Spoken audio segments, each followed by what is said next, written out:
Good morning, everyone. Welcome to another Coffee and Contemplation brought to you by Spotlight Recovery. It is March 29th. I'm your host, Lucas. We've got a reflection today all on trusting the process. It's short and sweet, but I think there's a couple good points we can kind of extract out of this and get into a little bit. So I'm going to pop it up on the screen here and let's go. Trust the process. Working on step 4 means we are faced with the difficult and often painful task of reviewing the harms we have caused others. This can be a challenging process of self-discovery. It may feel hard right now, but trust that you will feel more joy and peace as you begin to connect with a higher power and as you enrich your relationships with others. Keep reminding yourself that you are worth the work. Action for the day. Today, think about recent moments of joy and peace you can recall. What made you smile or laugh? Practice smiling today and notice how this brings more peace to your day. And thought for the day. Joy is an inside job. This inspiration is from the Hazelton Field Guide to Life app. Okay, so it may seem a little all over the place. At first, originally when I'd read it, I thought that was the case. I was like, oh, did they not put a whole lot of effort into this one? But no, there's definitely some good things you can pull out of it. And also, all the different points do connect, even though they seem, for me originally, they seemed like 3 different topics at once. Anyway, so this first section, trusting the process. And of course, in this aspect, they're talking about 12-step programs and about working step 4. Now, step 4 is where I have seen the most addicts relapse. That is where I've seen the most people fall off just because they are just because there's endless reasons, but a lot of the main ones are that they are just simply unwilling or unable to be able to sit and go through this process and look at it. And ultimately, one of the biggest things that I see with it is it's just they're unable to look at the harm they did to others. You're unable to look at the wreckage of your past, and it's just too much to bear. It's too much to live with. This is really heavy. We're starting today on a heavy foot here, I realize, as I'm saying this. It's just got so normalized to me at this point. So I understand, because I had a whole slew and list of that stuff too. And I totally get it. I think we all do. I think anybody in recovery, anybody in a 12-step program gets it and understands. Another big part of it too that I'd realized is that I love to play the victim. I loved playing the victim. That was probably my favorite card. That was like in the top 3. So therefore, if I'm doing this step and I am now looking at the fact that I wasn't so victim-y and innocent and I did harm to other people too, then the jig is up. The game is over. I can't keep playing my favorite card anymore to keep getting away with shit. Now I have to look at myself as a whole person. And for a lot of us, I mean, that's a big contributor to a lot of addiction is we use it to avoid, to escape. I don't want to look at that. I'm going to forget about it. I'm going to sweep it under the rug. I'm going to get so blackout intoxicated that I completely forget what I was even stressing about in the first place. These are all very common things for a lot of us. And typically, either the longer we were addicted or the harder we went at our addiction, the more stuff did we try to sweep under the rug. So the more things we have to take inventory over and look at. So I completely understand how hard it is because I've gone through it myself and I did this.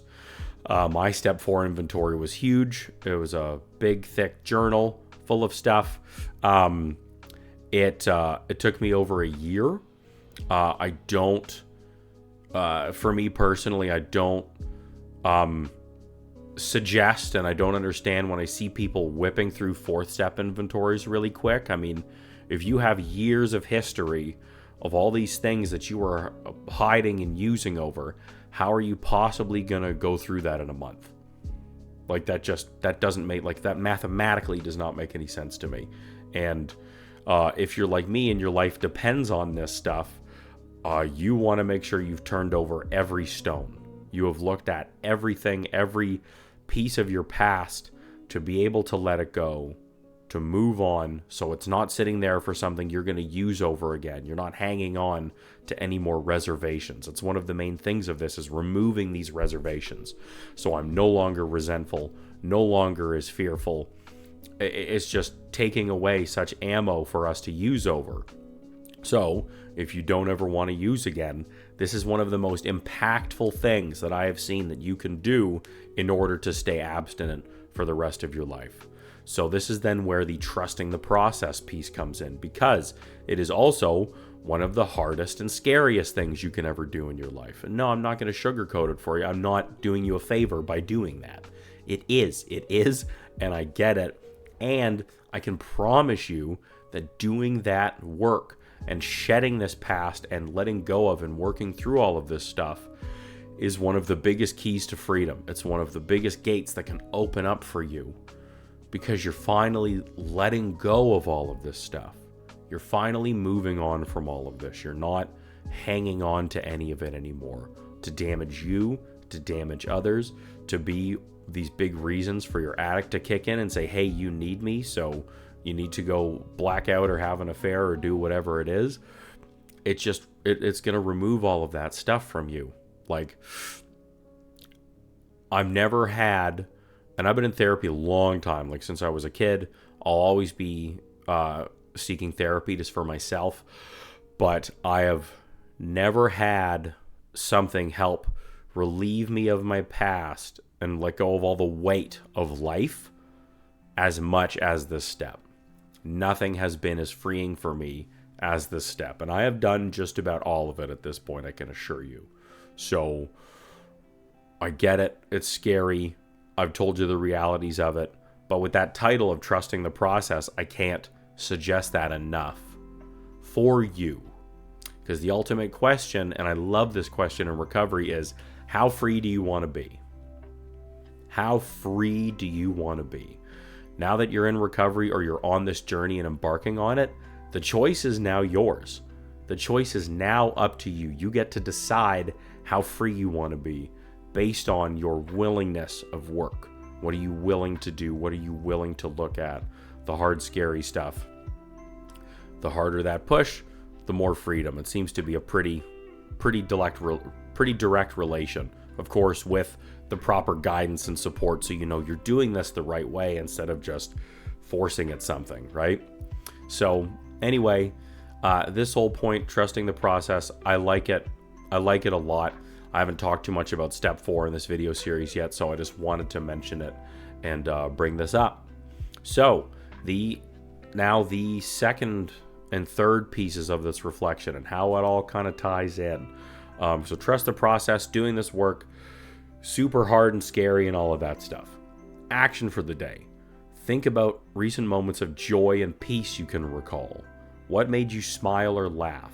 Practice smiling today and notice how this brings more peace to your day. So for me, how I interpret this as, while you're doing this really hard and intense work, take some time and action to bring in some positivity into your life today as well. So it's not just all doom and gloom and hard. You have to be able to find and work at some little bit of a balance here, or else it's just not going to be sustainable. It's too hard. It's too much to do. If you're facing all this negative past consistently, that's where it's going to take you down. Like, you do need to be able to be you need to bring in this other side: joy, positivity, peace, happiness, little bits of healthy, for lack of a better word, dissociation, like just to kind of unplug from all this intense work, just to give yourself that bit of a break. Like, we're playing the long game here, and recovery is for the rest of our lives. So there's no point in rushing, especially with something like this. I wanted to do it once, and I wanted to do it right. So be making that conscious effort to be incorporating just some more positivity into your life as well. So I like that suggestion that it makes too, because I don't think that's quite talked about enough in recovery. So that's a really good suggestion while you're doing this. And it's that line there, practice smiling today. I mean, it's funny and it's true. Like, it's proven that just choosing to smile, forcing yourself to smile, actually, I can't remember the words, but it's just, it releases some specific like positive or happy feel good chemicals in your brain. And addicts, we love those. We are all about them. So literally just making yourself smile and doing this is a natural and like physical release. It actually works. It's crazy. So worth considering and giving a shot. Okay. And then the last piece, that quote I think is great. Joy is an inside job. I love that line. I can't remember where I heard it first, but I really like it. And I think that directly then ties back to the fourth step in trusting this process. It's just understanding that if we want that real joy, peace, serenity, whatever it may be, whatever your reasons are for entering recovery, you're only going to find them truly by doing that work within and doing that work inside yourself. As addicts and being in addiction, our behavior in life is the opposite. It's looking for joy outside. It's looking for everything outside of me to try to fix what is inside of me. And if you're watching this video, you're approaching or entering recovery now at this point, you have learned that that does not work. It just doesn't work. Or maybe even for a time, at moments it did, but overall and for the long term, it doesn't work. We want those real feelings. We have to do that work inside ourselves to really get those results we want. Okay, so there we go. That's what stands out for me in this reflection today. I really enjoyed this one. I hope you did too. Please throw down in the comments what stood out for you. What are parts of the process that you've been trusting or struggling with? Just anything that stands out. We'd love to get those community shares and hear your thoughts. And those that input could help somebody else, and that's the whole point. And furthermore, if you're liking what you're hearing and seeing all this, but just feeling like it's just these are things you're still struggling and challenging with, I do private recovery coaching with folks. So my contact info is in the description. Please reach out. Be happy to see if there's a way I can help support you through this, and just incorporate some more of that trust into this process, and and just help you through it all. In the description, we've got some free resources too, other recovery coaching videos. We're wanting to really build this channel just to be a whole network and resource for you. Podcast, blog, all these things are there and on our website. And if you want to support us a little bit more, get yourself some merch, some great branded merch. We've got some great clothes down there, and you can donate and become a member. All the YouTube things really help too. Liking, sharing, and subscribing. All these things will just really help us grow this channel so we can help more people.